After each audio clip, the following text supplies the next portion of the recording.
बिहार विधानसभा चुनाव 2025 के साथ ही गोपालगंज विधानसभा सीट एक बार फिर सुर्खियों में है, जहां पिछले 2 दशकों से भाजपा का लगातार दबदबा रहा है।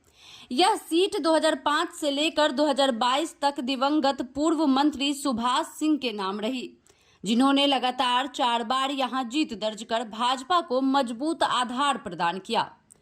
2020 के चुनाव में सुभाष सिंह ने 77,791 वोट पाकर बीएसपी के साधु यादव को बड़े अंतर से हराया था, जबकि कांग्रेस के आसिफ गफूर 36,460 वोटों के साथ तीसरे स्थान पर रहे थे।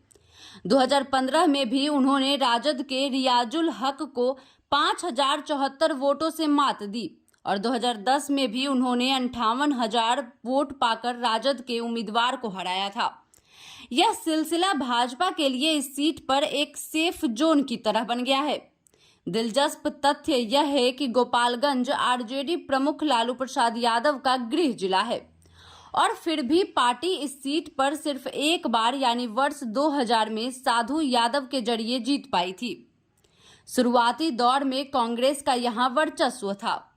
1950 से 1972 के बीच 7 में से 6 चुनाव कांग्रेस ने जीते।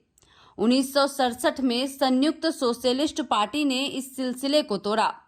इसके बाद जनता दल, जनता पार्टी, निर्दलीय और बीएसपी भी एक बार जीत चुके हैं, लेकिन 2005 से भाजपा ने इस सीट पर ऐसा कब्जा जमाया कि कोई भी दल उसे हटा नहीं पाया।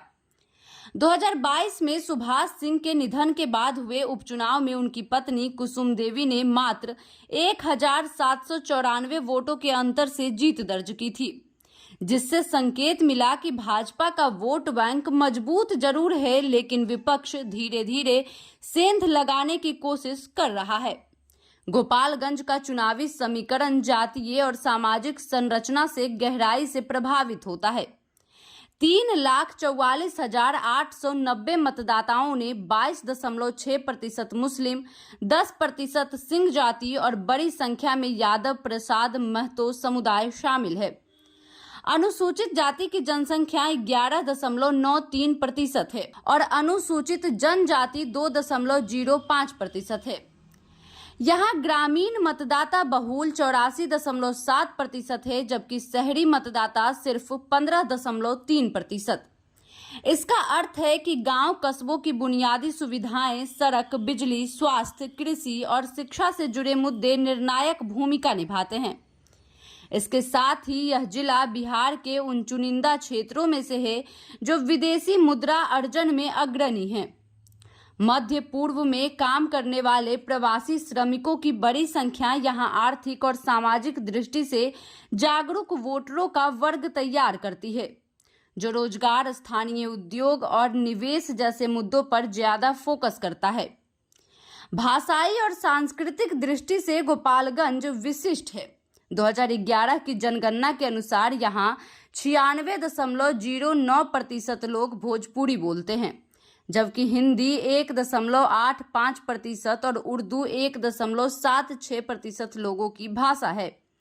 सांस्कृतिक रूप से यह क्षेत्र भगवान श्री कृष्ण के नाम से जुड़ा है और यहाँ कई मंदिर इसकी धार्मिक पहचान को मजबूत करते हैं। ऐतिहासिक दृष्टि से भी यह जिला समृद्ध है। प्राचीन काल में विदेह नरेश और चेरो राजाओं के अधीन, मध्यकाल में बंगाल के सुल्तानों और मुगलों के अधीन और स्वतंत्रता संग्राम के दौरान जयप्रकाश नारायण की संपूर्ण क्रांति तक यह क्षेत्र सक्रिय रहा है। यही ऐतिहासिक चेतना यहाँ के मतदाताओं को राजनीति में बदलाव के प्रति सजग बनाती है। राजनीतिक दृष्टि से 2024 के लोकसभा चुनाव का नतीजा भी महत्वपूर्ण रहा, जब भाजपा की सहयोगी जदयू ने गोपालगंज संसदीय सीट जीती और इसके अंतर्गत आने वाले सभी 6 विधानसभा क्षेत्रों में बढ़त बनाई। इस नतीजे ने एनडीए खेमे में आत्मविश्वास को बढ़ाया है। हालांकि 2025 में भाजपा को न सिर्फ पारंपरिक प्रतिद्वंदी राजद और कांग्रेस का सामना करना होगा, बल्कि प्रशांत किशोर की नई पार्टी जनसुराज भी चुनौती पेश कर रही है। जनसुराज लंबे समय से बदलाव यात्रा और जन संवाद कार्यक्रमों के जरिए गांव-गांव में पैठ बना रही है और स्थानीय मुद्दों जैसे बेरोजगारी, स्वास्थ्य व्यवस्था और शिक्षा को चुनावी विमर्श के केंद्र में लाने की कोशिश कर रही है। यदि जन सुराज मुस्लिम और पिछड़े वर्ग के वोट बैंक में सेंध लगाने में सफल होती है तो मुकाबला त्रिकोणीय ही नहीं बल्कि चतुष्कोणीय भी हो सकता है। 2025 के चुनाव में भाजपा का मकसद यहां अपनी जीत का सिलसिला जारी रखना और विपक्ष को एकजुट न होने देना है, जबकि राजद के लिए यह सीट अपने गढ़ में खोई हुई साख वापस लाने का अवसर है।